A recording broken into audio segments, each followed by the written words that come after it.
göz aldım aklı huşumu.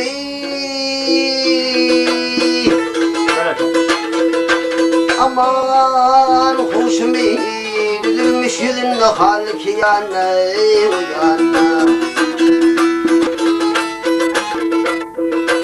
Ay temur yavrum üzüldü damır doğduklardan balık yana yana. Adanım adanım yedim.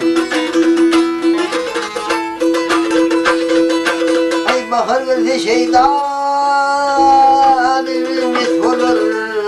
Sen aşıklar bir sebeple dost olur. Ağaç bar getirse başı pis olur. Nenin aklı hadimi o yanın. Kol tutun öyle.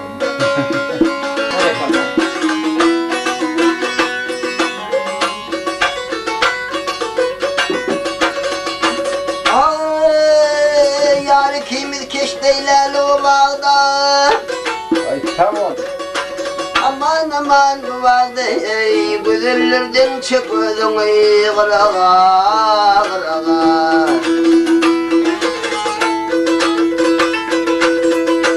Haydi diyor güdeyli seyle çağırmağı diyor ak kollar gülük yanay uyanım. Acanım acanım yedim.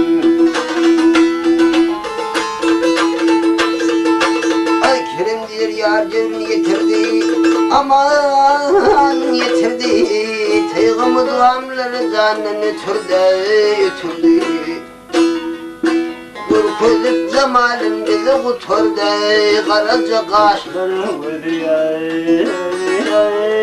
o yanım.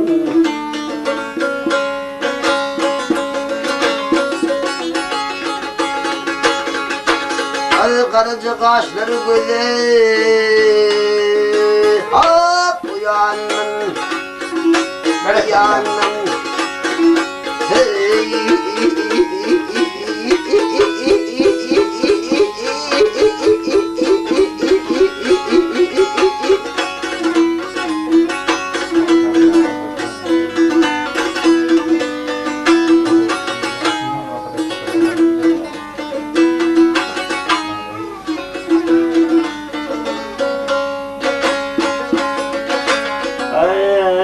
Namard adam seher ademe. Hey hey hey kamler. Oh.